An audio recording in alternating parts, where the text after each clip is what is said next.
Yes, lads, what is going on? Welcome to episode 24 of the Sorare Under-23 Road to Glory. Now, yesterday we had probably the biggest shake-up in Sorare history, I would argue, with their new 2024 roadmap for the football side of the product. And yeah, this video obviously isn't going to be about that, but obviously I am going to sort of touch upon it, throughout the video, I guess, because it is a big talking point. As far as where we're going to take the gallery, where we're going to take the series. But naturally it will take a few days to digest, for me, for you guys at home, I assume as well.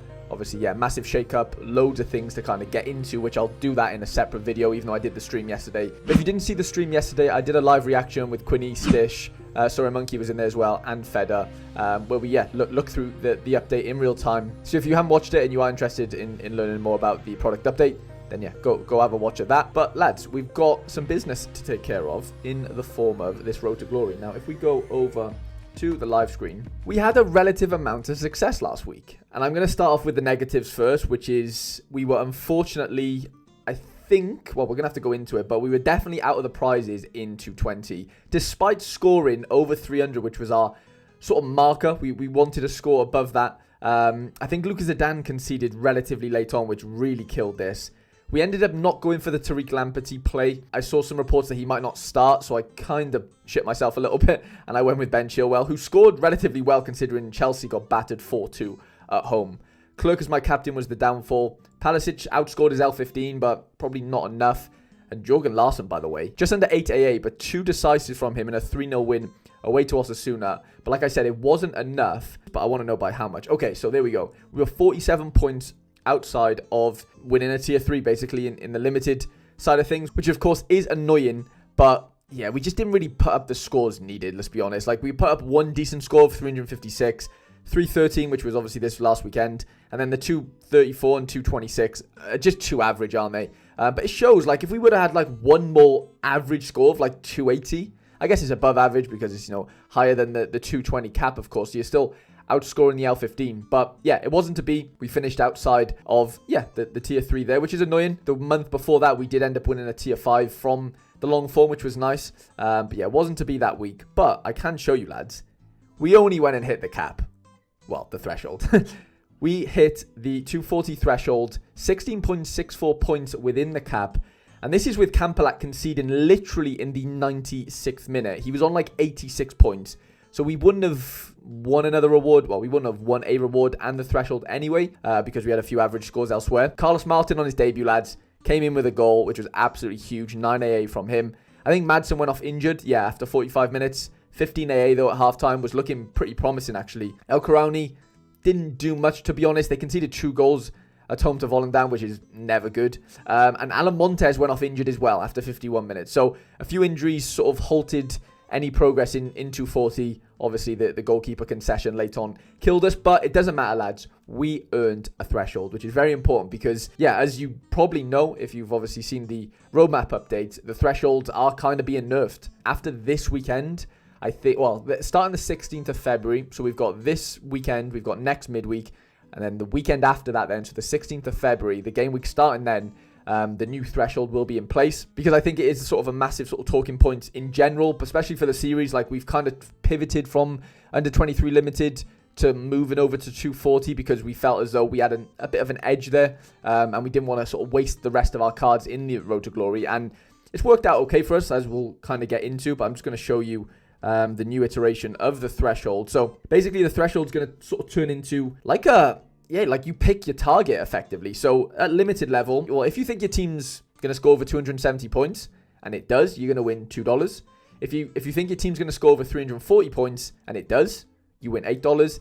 And if you think your team's going to outscore 390 points, you could win $25, which sounds great, but the probabilities of that happening is very low. Like, let's just be brutally honest about it. There's been sort of rumors and stuff about thresholds, going for a while, sort of skewed the whole ecosystem or economy on Sorare as far as like, mediocre-ish cards have a lot of value compared to, the sort of star players and stuff. They obviously have value as well and they're more expensive, but the discrepancies probably didn't really add up, and the will and the sort of want to maybe progress in the game and buy better cards and have better cards and aspire to do that was kind of diluted, really. The game kind of really surrounded, playing Threshold and kind of grinding it that way, which I don't have anything against. Obviously, we've done it in this series.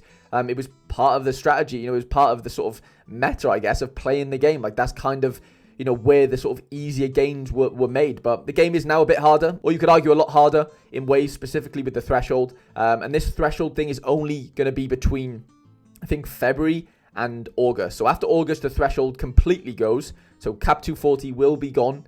I think all the cap modes are going in the new European season. But like I said, I didn't want this video to be sort of a breakdown of the roadmap. You've obviously seen it already, but of course I'm definitely here to listen to your thoughts in the comments, so please feel free to do so. But yeah, just sort of trying to give you a little rundown of what's to come basically for this series, I guess, because we are still going to play the Threshold. I think it kind of makes sense for our gallery to do so for now, especially, over the next 6 months or so, even if it is just picking up the $2.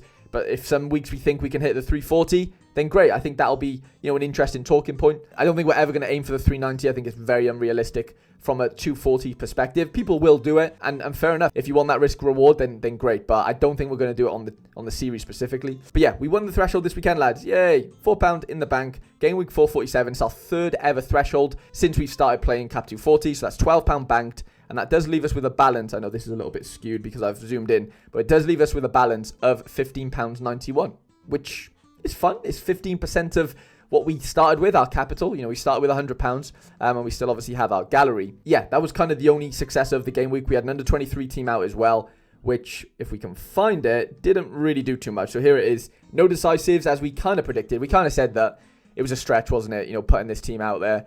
Brennan actually started, which I didn't think he would. Even Heel started. Everyone started, but yeah, just not great scoring.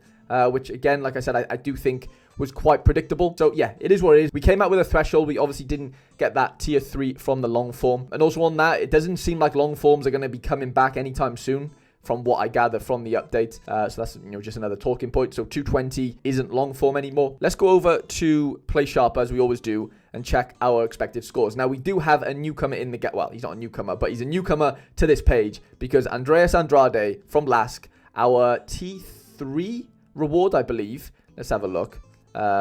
Where's he to? Where's Big Andrade? There he is. We won 23 days ago, and we have not yet been able to use him, but he's an absolute smasher from his previous scores, which hopefully he can replicate. And yeah, the Austrian League is back this weekend, so he's playing at home, which is great. He's 90% on to start, so I definitely will be trying to fit him into Cap 240.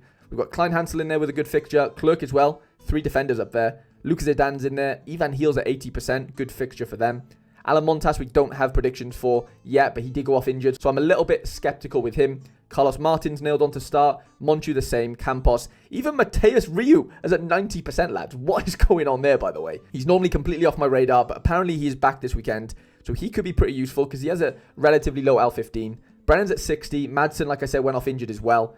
Suso is back, to be fair, but they do play Atletico Madrid, which is not ideal. Khalifa Koulibaly didn't start last week, but came off the bench and got an assist, but no predictions for him. Cham the same. We've got El Karauni at 90, which is fun. Pasalic is at 70. Darlin's at 90. So, all our main boys are kind of, ready to go again, I guess. Jorgen Larsson's at 85, which is fun. And Kampalat doesn't have predictions yet. And with the whole new update, I do think it will take me a little bit of time to wrap my head around, where to take this series. But for now, like this, this weekend, nothing changes. It's still Cap 240. Everything's the same this weekend. It's the same next midweek, I believe. But then next weekend, the 16th of February, will be when the new Threshold kicks in. And like I said, I still think we're going to play it because I just don't see the point in pivoting yet, to be honest. And before we do some lineup building, just to touch upon under 23s in general, they've kind of not had the best treatment, I would say, in the new update, in the sense of they still exist, as you can see here on this little graph. So this is the sort of March to August transition. So from March to August, this is how it's all going to look. We're going to have a Premier League Classic comp, which is, older cards. And then we're going to have a Premier League in-season comp, which is, 4 new cards for rare anyway. You've got Champions, Challenger, and Contender, where, yeah, they basically ripped up the regions completely. You've got under 23, but that only has a Classic if you have a look. It doesn't have an in-season. So, you won't be able to win cash. I haven't really explained it too well, but basically in Classic, you win new season cards, and then you use those new season cards to win cash. So in the new season tournaments, there's cash only, basically. In Classic, there is cash for the podiums in Classic, but the in-season tournament is where, the majority of the cash is going to be. But of course, for under 23, like I'm mentioning, it doesn't have an in-season, which kind of nerfs it in a way, which is kind of not ideal. And also everything's multi-entry, so you can enter 3 lineups in all 3 of these. So Premier League, Champion, Challenger, and Contender. You can even enter 3 in season and 3 classics. So technically you can enter 6 lineups into each one of these sort of pillars. But under 23, you can only enter 1 of these. Similar for Global All-Star, cap 240, 220, and 270 between March and August. But then August onwards, Global All-Stars go in, 270s go in, 240s go in, 220s go in, but under 23 will stay and it will be multi-entry. I know that's a little bit of an information overload if you didn't know that was a thing. Let's get into some lineup building. Back to what we do best. We are obviously going to concentrate on 240 for this weekend because there are no changes to the 240 this weekend. It's still $5. And yeah, we want to win as much as we can before things change. So Lucas Zidane is going to go in for the goalkeeper position at home to Real Zaragoza. Now I said I wanted to try and fit Andrade in here. So we're going to do so. He's a AA pick score on Sorare data, which we love to see. We've got no AA pick scores in the midfielder category, but that's fine. I'm going to skip that for now and move over to forward, where I think Carlos Martin's the play. I don't think Brennan's going to start. Jorgen Larsson is definitely in contention, but I think his cap might be a little bit too high for that. What if we now use our Pasalic, who's away to Gorka, but, you know, Riker are flying right now in the league. That leaves us with 53 points, which means we can't afford Clerk. We could afford Monchus at home as well, but we could afford Kleinhansel, who I mentioned a few game weeks ago that he was on fire, and then obviously I use him against Nuremberg, and he obviously pulls out a 9 AA. Before that, 42. Before that, 33. So hopefully he can regain some of that form. We're going to throw Kleinhansel in there. I think we're going to have to just captain Andrade.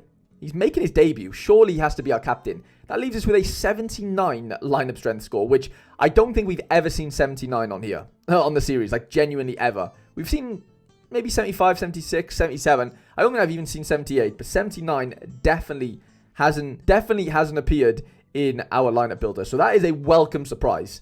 That's basically saying we're going to win everything, lads. Obviously, we don't have a long form 220, so I am going to move over to under 23 straight away, and we're going to have a look at what we got going on over here. So Campos is AA, Campolat's an A pick score. I kind of get it. Campos is at home, Amobieta at home to Elche, but they are a decent team. The clean sheet odds are relatively the same, but they do marginally favor Campos, so we are going to, you know, trust the AI Sorare data bot there and go with that AA matchup. In defense, we've got El Karaouni, who I think's got a decent matchup. I mean, he hasn't been scoring that well, really, but he is at home. And you know what I'm like with my home fixtures. Fortuna aren't great. They're okay. So I'm going to go El Karaouni in there. Midfield kind of picks itself. I think Ivan Heel and Monchu. We might have to play both of them, to be honest. So we're definitely playing Monchu for now. At home, by the way, which is fun.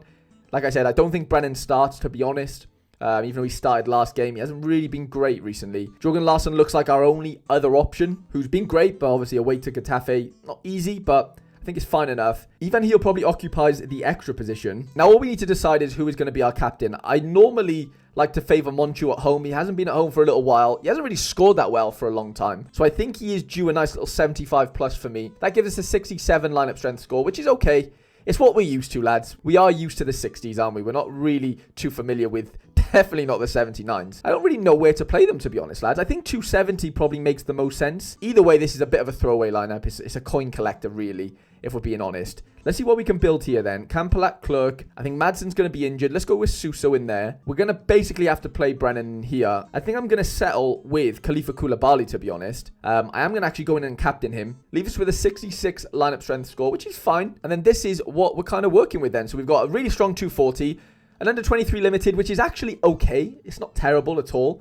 And then the 270 obviously is just the leftovers. Considering this is the last weekend of the old threshold, it's going to be emotional. I would be really, really nice to be able to hit it. It'd be really nice to win a card from 240 as well, just to kind of sign things off, you know, on a high. So yeah, lads, I am going to end today's episode here. I hope you did enjoy. Please do let me know your thoughts on the new roadmap update. I know it's a lot to digest. I've still not really come around to it all to the fullest degree. It's going to take me a few weeks, I think, at least to kind of, you know, understand, you know, what strategy I want going forward from, you know, my other cards, this series, and etc., etc. And I'm sure you guys are in the same boat as well. So, you know, I sympathize with you. This is a big change. I'm not here saying, you know, this is the best thing Sorare's ever done. Like, that's not what I'm saying here. I'm not here just defending Sorare to the nines. But I do think, to a degree, the change was needed. Otherwise, I just don't think the platform would have been in the best position. As far as sustainability goes, I think it was kind of necessary. They've ripped the band-aid off. There is going to be some short-term pain, I think, even though we've had some pain for a while, don't get me wrong. But hopefully this can kind of grow into a bright future for Sorare as a platform and us as a community. So lads, I hope you have enjoyed. Please do leave a like if you did. Subscribe if you're new to the channel, and I shall see you guys in the next episode.